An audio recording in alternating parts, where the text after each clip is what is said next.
Alright everyone, it's time for my top 5 Red Dead Redemption tips for new players if you're just starting out, or if you've already played for quite a bit of time. Hopefully some of these will help you. I'll try and pack it with as much information as possible and do it fairly quickly, but without further ado, let's get started. Tip number 1 is unlocking all of your fast travel points. Now, you'll have to have about $50 in the bank in order to do this, but the simplest method and the most powerful method if you want to cut down on travel time and just enhance your experience overall is to go to Valentine, which is very close to your starting camp, this being your starting camp right here, Horseshoe Overlook. From there, go straight up to Valentine, get to the train, and then simply purchase a ticket to every single train station that you have access to.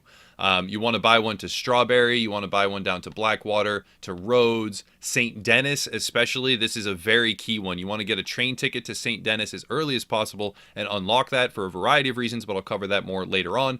You also want to go to Annesburg and anywhere else that you can get. If you can get stagecoach locations in those towns as well, make sure to do that. This will open up the map much quicker than the main story allows you to and let you hunt down legendary creatures, animals. I always call them monsters because of fantasy games, whatever. It'll let you track a whole bunch of, more powerful legendary animals and get to different areas and do a lot of quests faster. It really will just help your quality of life overall. So tip number 1 is get to Valentine, get to the train. You need about $50 to do this. Do this as early as possible and unlock every single travel location that you can on the map, especially St. Denis. Tip number 2 is a little bit odd, and it has to do with bounties and serving jail time. Now, over the course of your adventures in Red Dead 2, you will inevitably have a bounty on your head or the law after you at some point.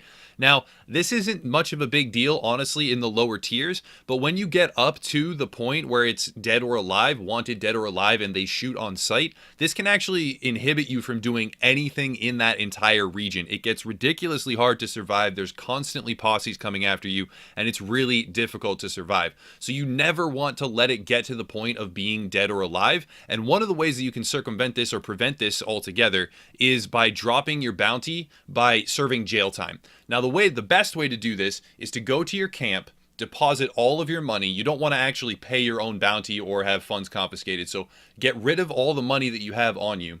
Then go and simply surrender to a lawman. If they're not coming after you, if the bounty isn't that high, or if you don't have that much jail time and it's not a serious crime, you can simply walk up to any town or main location, assault somebody, and then surrender to the officer, because he will then put you in jail and it will completely cleanse your entire wanted level and prevent it from ever getting to that super difficult dead or alive level. The second part of this, and the main reason why I thought it was justifiable to put it in a general tips video, is that you also, when serving jail time, will completely replenish your energy and its core, as well as your life and its core. So you don't have to eat anything. It's relatively short to serve jail time. You can completely replenish both life and energy cores, as well as the fact that your horse will be magnetized back to you. So regardless of where your horse is in the world, he will then be right outside the sheriff's station when you finish serving your jail time. So if for whatever reason you get separated from your horse and you don't want to travel a great distance and you're not near your temporary horse or anything like that, and you have a bounty, it has a bunch of different purposes. Serving a jail sentence is actually a beneficial thing if you do it with like a $2.50 bounty on your head. It can help you a lot, cut down on time, get your horse back, replenish your life, your energy, and drop the bounty before it gets to dead or alive. So serving jail time is not always a bad thing. Tip number 3 is to pick up a lock breaker and a second gun holster as soon as possible. A lock breaker is very straightforward, and this ties back into why we said unlock all the fast travel points, because in St. Denis right here, we can scroll down, we can see the fence. If you go to the fence, you can simply buy a lock breaker. It's relatively cheap, and that will allow you to open up a lot of the chests that you're going to be encountering long before you would actually get the lock breaker organically through the story. So if you pick one of these up, you can open certain boxes silently, and it really will just increase the amount that you're able to loot. You can rob stagecoaches better, and there's a variety of reasons. So picking up a lockbreaker as soon as you unlock St. Denis is a really good thing to do.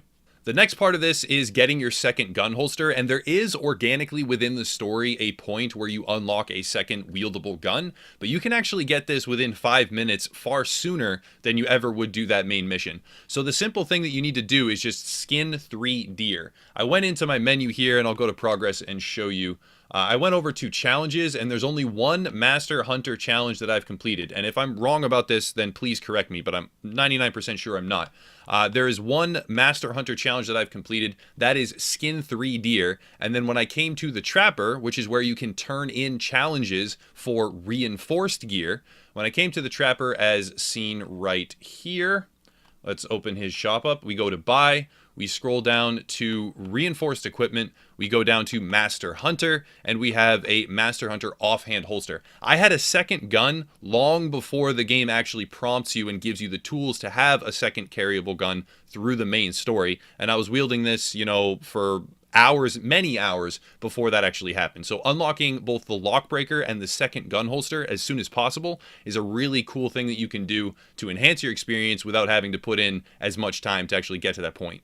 By the way, the Trapper is located as well in St. Denis, right next to the fence, so that just ties back into the whole idea of unlocking fast travel points. You can get to him immediately after skinning 3 deer. Boom, second gun, second holster, all set to go. The next tip has to do with money, and there are a bunch of gold bars out there in the world. There's different treasure maps and different chains and things like that. But these two areas are immediately accessible. You don't have to jump through any hoops. You can simply go to these locations and pick up a total of 4 gold bars, which will be worth $2,000, which is enough to pay off whatever bounty you have or otherwise enhance your camp early on. A bunch of different reasons. So number 1 is right down here. This is your main starting location. Right there, Camp Horseshoe. Just immediately to the bottom left of that is a burnt village, and in that burnt village is a sheriff's cabin. In the sheriff's cabin, behind a desk, is a little metal box, and there's a gold bar in there that's worth $500 by itself. There's probably a bunch of videos on this, but that's number 1. Number 2 is up here by Donner Falls. It's, you know, far north on the map over here at next to this river. And if we zoom in, you can see that there's these statues. There is a cave, and the entrance is displayed like this. Inside that cave is a middle statue and a bunch of surrounding naked statues. And those naked statues each have a button.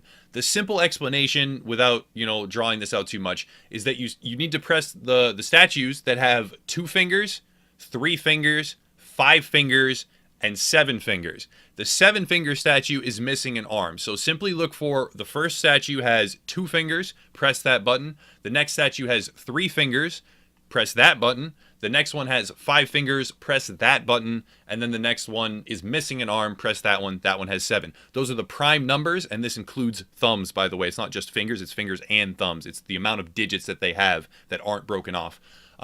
Those are all the prime numbers, and then it will unlock the center statue, and the center statue has 3 gold bars inside of it for a total of $1,500 worth. Combine that with the previous one, that's $2,000. You simply had to stop there and pick it up. You didn't have to jump through hoops or go find treasure maps or whatever, and then that can help you in a lot of sticky situations. The last tip that I have has to do with modifying your appearance, especially when you have a wanted level. Now, it's very hard to progress, like I already stated a bunch of times, through any area where there are lawmen or bounty hunters looking for you, especially if you've committed a lot of crimes.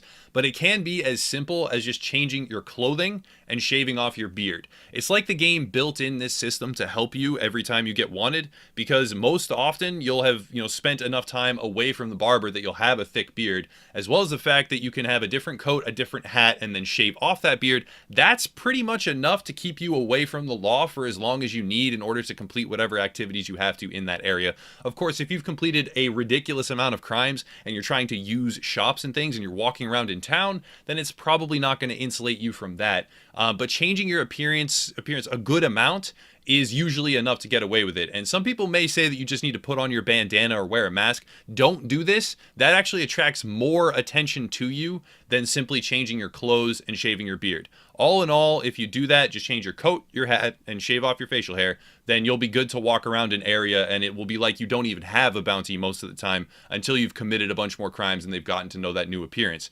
That's something that you can do to, you know, avoid paying a bounty or complete 1 or 2 activities in an area before you have to. Even with the dead or alive tag, that makes it very hard to go through. If you do this, you can change every single piece of clothing, and you'll have a good shot at not being noticed for a decent amount of time. Bonus tip, if you go into your satchel after a certain point in the main story, there'll be a mission where you hunt and you'll get this map. I won't try and do too many spoilers here. If you go into your satchel, once you've done the mission, you'll know which mission it is once it happens.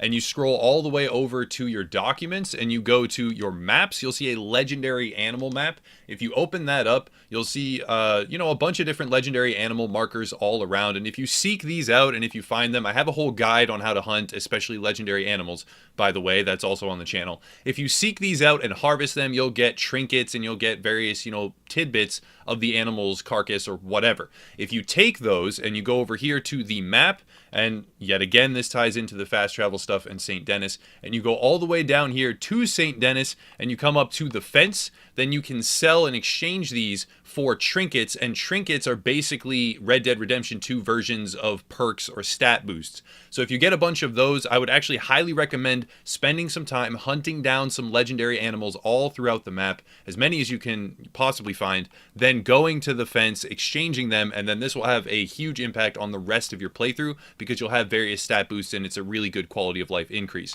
So again, St. Denis, fence, hunt down legendary animals, exchange them, boom, you got some stat perks.